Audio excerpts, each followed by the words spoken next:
Մայիսի 26-ին ժամը 22:30-ին ոստիկանության օպերատիվ կառավարման կենտրոն զանգած կինը խնդրեց, որ շտապ ոստիկան հասնի Առինջ գյուղի 6-րդ փողոցի թիվ 19 տուն, ուր գող է մտել, բենզին լցրել ամուսնու վրա եւ հարվածել նրան։ Ոստիկանները տան բակում հանդիպեցին տանտերերին եւ այս տղամարդուն, որի գլխից արյուն էր հոսում, ձեռքերն էլ կապված էին։ Րոպեներ առաջ տանտերը շտապօգնության մեքենայով հիվանդանոց էր տեղափոխվել։ Շտապօգնություն կանչվեց նաև այս տղամարդու համար։ Բժիշկները մշակեցին վերքերը եւ նա ոստիկանների ուղեկցությամբ տեղափոխվեց Աբովյանի հիվանդանոց։ Համապատասխան բուժօգնությունից հետո նա ավազակային հարձակում գործելու կասկածանքով բերման ենթարկվեց ոստիկանության Կոտայքի բաժին։ Անձնական խուզարկությամբ նրա մոտից հայտնաբերվել եւ առգրավվել է կպչուն ժապավեն ու պարան։ Տանտիրոջ որդու պատմելով տանն են եղել, երբ բակից աղմուկ է լսել։ Շտապել է դուրս եւ տեսել, որ դիմակավորված ու ձեռնոցներով մեկը, որի մոտ եղել է ատրճանակ ու դանակ, հարվածել է հորը։ Արագ կողմնորոշվելով վերցրել է երկաթե մուրճն ու մոտեցել նրանց։ Դիմակավորվածը ատրճանակը պահել է տղայի վրա։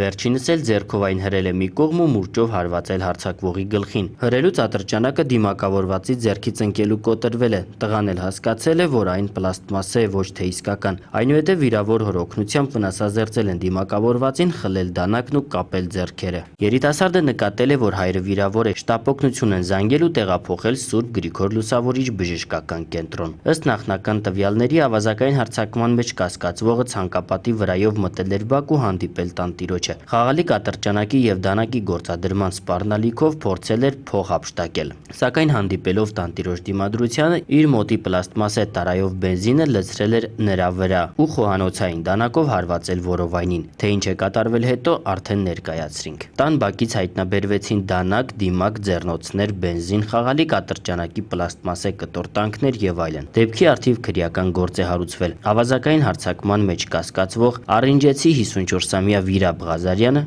կալանավորված է։